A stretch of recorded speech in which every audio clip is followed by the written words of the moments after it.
Hola sahabat religi, saya Arya Muhammad sudah bersama Ustadz Imam Rohimi di sini dan kita akan menjawab pertanyaan seputar bulan puasa.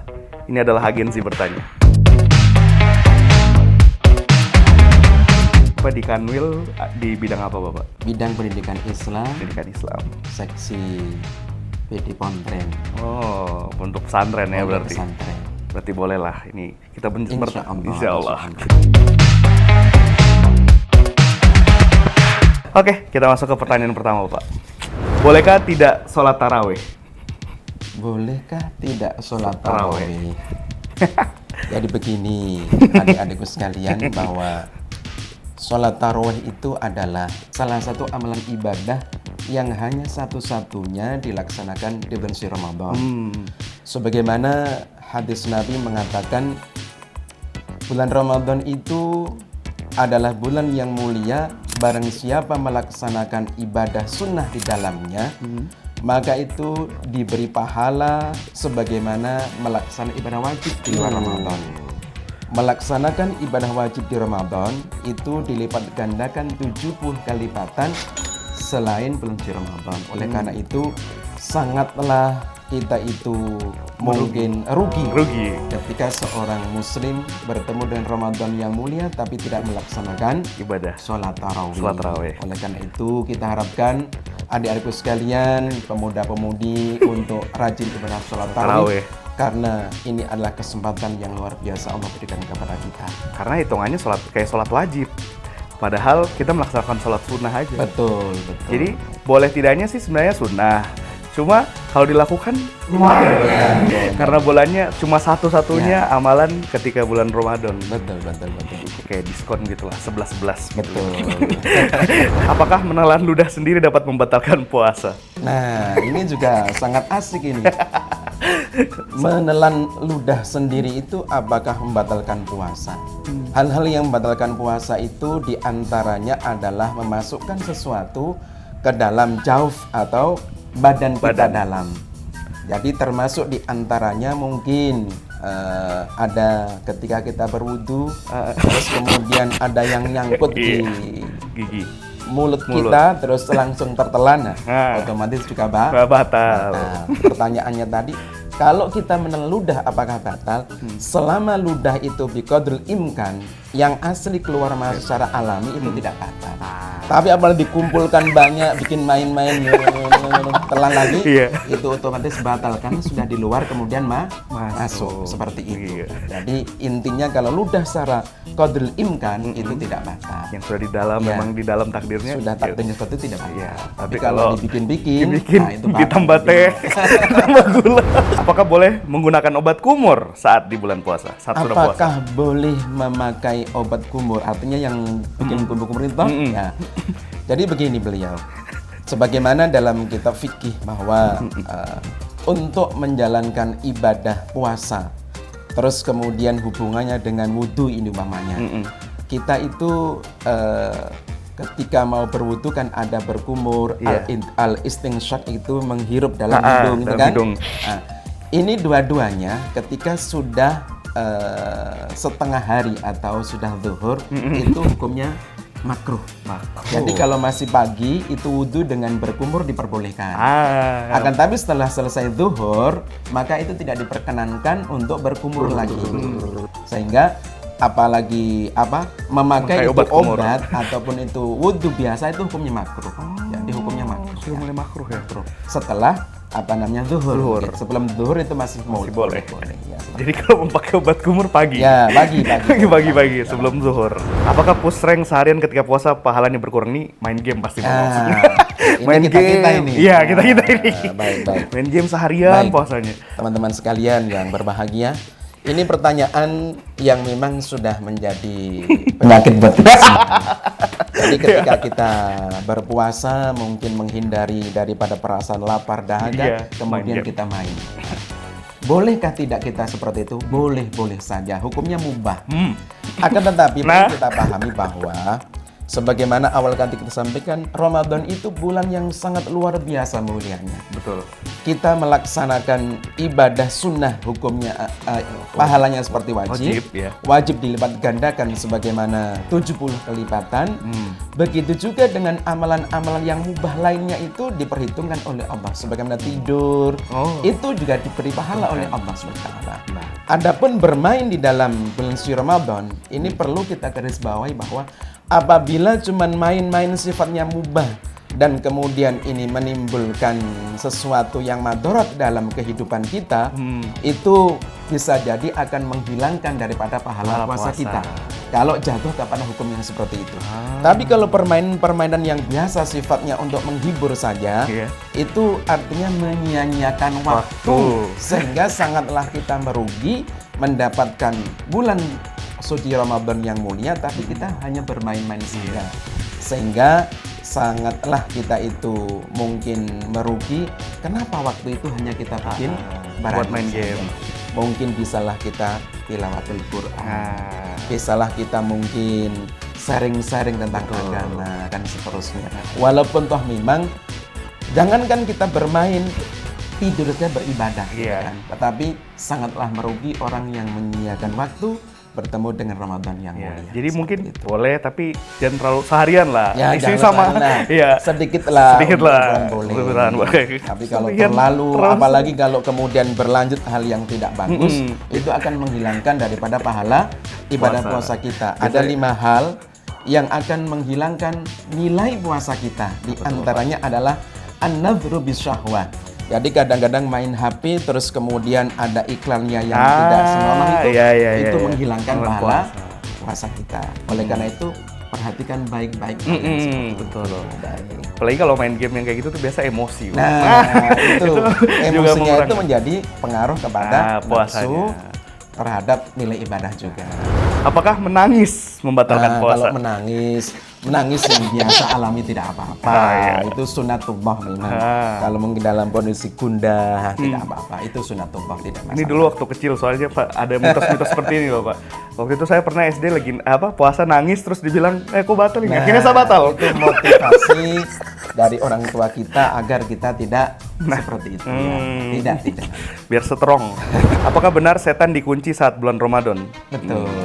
Jadi dalam hadis Nabi katakan seperti ini beliau. Bismillahirrahmanirrahim. Lau ta'lamu ummati ma fi Ramadan la tamannau an takuna as-sanatu kulluha Ramadan. Jikalau umatku tahu apa yang ada dalam bulan suci Ramadan, maka umatku itu mengharapkan semua bulan yang ada itu Ramadan semuanya. Fa innal hasanata fi mujtami'atun. Segala kebajikan dikumpulkan di dalamnya. Wadzunubu maghfurun wadda'watu mustajabatun wal jannatu mustaqatun lahum. Semuanya dikumpulkan kebaikan di dalamnya. Terus kemudian pada itu setan diborgol oleh Allah. Terus kemudian surga dibuka lebar-lebar. Neraka ditutup kunci oleh Allah Subhanahu wa taala rapat-rapat, sehingga kesempatan untuk beribadah itu sangat luas kepada kita semuanya. Maghfirahnya Allah sangat luas, doa diijabah oleh Allah SWT. Oleh karena itu betul kalau di Ramadan yang mulia setannya dikunci atau diborgol oleh Allah SWT. Tapi kenapa banyak orang yang masih berkelakuan kayak setan? Ini pertanyaan yang menarik sekalian. Betul. Jadi kenapa di Ramadan yang mulia masih banyak orang berbuat maksiat? Padahal sesuai hadis Nabi bahwa setan diborgol oleh Allah. Ini adalah merupakan sebuah karakteristik diri kita. Jadi dikarenakan sudah kebiasaan yang sudah kita jalani, sehingga diharapkan dengan Ramadan ini setan sudah dikunci, apa kebiasaan itu kemudian akan kita hilangkan. Seperti itu. Jadi bukan berarti setan masih bercokol, tidak. Memang sudah dikunci, tapi karakter kebiasaan yang sudah dalam diri kita itu yang masih bercokol. Justru di Ramadan inilah caranya kita untuk bisa mengubah kebiasaan. Betul, kebiasaan kita rubah. Yang tadi mungkin yang banyak tidur, yang banyak main. Ayo di Ramadan yang mulia ini kita isi dengan nilai ibadah, walaupun sekecil apapun, karena dilipat gandakan oleh Allah Subhanahu wa taala. Apa tanda malam Lailatul Qadar? Tanda-tanda Lailatul Qadar, abangku sekalian, ini sangat banyak sekali. Di dalam kitab-kitab salaf dikatakan tanda-tanda Lailatul Qadar itu diantaranya malam itu terasa sangat nyaman, sangat damai. Perasaan kita itu damai, tentram. Tidak ada kebisingan, tidak ada hiruk pikuk seperti perasaan yang sangat nyaman, damai. Terus kemudian yang selanjutnya, jikalau itu ada cahaya bulan, itu redup nyaman. Seperti itu, adem begitu bahasanya. Nanti pagi harinya, itu matahari akan juga bersinar, tapi tidak seperti biasanya. Jadi Biasanya itu matahari sinarnya kan agak kekuning-kuningan ya. Tapi kalau Lailatul Qadar itu, pagi itu matahari bersinar keputih-putihan. Itu yang menjadi pembeda antara hari biasa dengan Lailatul Qadar. Kita berharap semoga kita ketemu dengan itu. amin. Apa ibadah paling worth it dilakukan selama bulan puasa, yang paling recommended buat rekomendasi Untuk buat anak-anak muda? amalan-amalan yang kira-kira ini sangat berpahala di Iya. Ramadan yang mulia ini, sebenarnya kalau kita memilih satu sama lain itu tidak diperbolehkan, saudara sekalian, karena semuanya ini mempunyai kelebihan-kelebihan yang berbeda-beda. Akan tapi kalau boleh kita sampaikan, amalan yang paling utama di Ramadan yang mulia ini, selain memang kita puasa itu kewajiban, adalah qiyamul lail atau sholat tarawih, tilawatil Quran, dan sedekah. 3 hal itu yang sangat penting. Kenapa malam Lailatul Qadar itu spesial? Lailatul Qadar itu spesial. Sebagaimana dalam Al-Quran dikatakan di dalam surat Al-Qadar, Bismillahirrahmanirrahim, Inna anzalnahu fi Lailatul Qadar wa ma adraka ma Lailatul Qadar. Lailatul Qadari khairum min alfi syahrin tanazzal malaikatu wa ruhu fiha bi idzni rabbihim min kulli amrin salam. Salamun ya hatta madla'al fajar. Inna anzalnahu fi Lailatul Qadar. Sesungguhnya aku turunkan Al-Qur'an itu di malam Lailatul Qadar.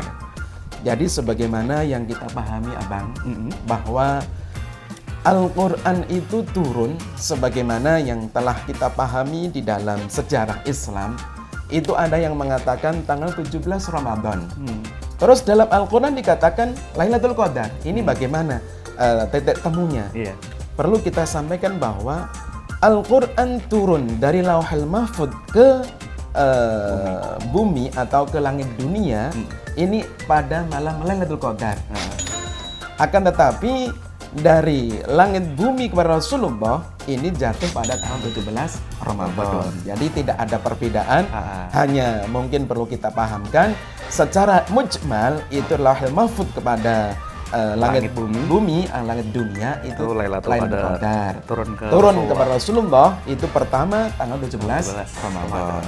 Jadi yang pertama, karena Lailatul Qadar itu lebih utama, spesial karena turunnya Al-Qur'an. Yang pertama. Yang kedua, khairun min alfi syahrin.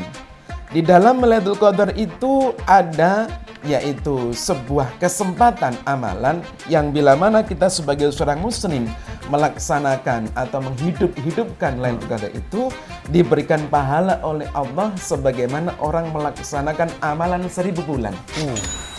1000 bulan itu berapa tahun ini ya? 1000 bulan itu wakilah 83 tahun 4 bulan. Nah, jadi itu malam saja kita bisa menghidupkan malam dengan qiyamul lail, sholat tahajud, terus tilawatul Quran, berzikir, mungkin kita berbanyak bersedekah di sana, kajian-kajian ilmu agama, maka ini akan diberi pahala lipat daripada 1000 kali kebaikan sebagaimana 1000 bulan. Karena di dalam asbabun nuzulnya ayat ini, abangku sekalian, ini berangkat dari kisahnya Rasulullah. Beliau bercerita dalam sebuah liqah begitu. Wahai sahabatku, maukah kalian aku beri sebuah cerita? Ceritanya adalah namanya seorang nabi. Kalau kita perlu pahami di dalam agama ini kan nabi itu jumlahnya ada berapa? Ada 25. Nah, itu yang harus kita imani. Pada dasarnya perlu kita paham bahwa Nabi dan Rasul itu dari Nabi Adam sampai Rasulullah ini berjumlah 224.000. Banyak. 224.000. Mohon maaf, 124.000. 124.000. Ini. Nabi dan Rasul. Sehingga ketika ada figur-figur yang luar biasa sebelum Rasulullah, itu dimungkinkan memang Nabi. Tapi bukan Rasul. Kalau Rasul itu seorang manusia yang mendapatkan wahyu untuk dirinya dan umatnya. Tapi kalau Nabi untuk dirinya sendiri. Nah, sehingga dalam kisah ini Rasul menyampaikan ada seorang waliullah kalau menurut kita sekarang, tapi bisa jadi itu nabi, namanya Sam'un al-Ghazi. Sam'un al-Ghazi ini seorang nabi di zaman itu yang berperang berjihad di jalan Allah, malamnya berjihad, siangnya berjihad dengan berpuasa qiyamul lail selama 1000 tahun. Dan ini sangat panjang ceritanya. Dalam kisah ini sampai para sahabat menangis. Terus kemudian di saat itulah Jibril turun menyampaikan apakah ada manusia yang lebih utama daripada Sam'un al-Ghazi yang beribadah 1000 tahun itu.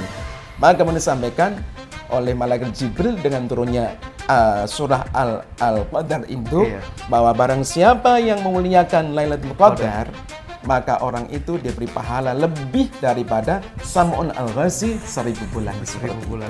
Oleh karena itu, sebagaimana beliau tadi sampaikan bahwa Lailatul Qadar itu memang malam yang dimuliakan oleh Allah Subhanahu wa taala spesial. Yang ketiga, Lailatul Qadar itu adalah di malam itu malaikat-malaikat turun ke dunia, termasuk malaikat Jibril turun ke dunia. Untuk apa?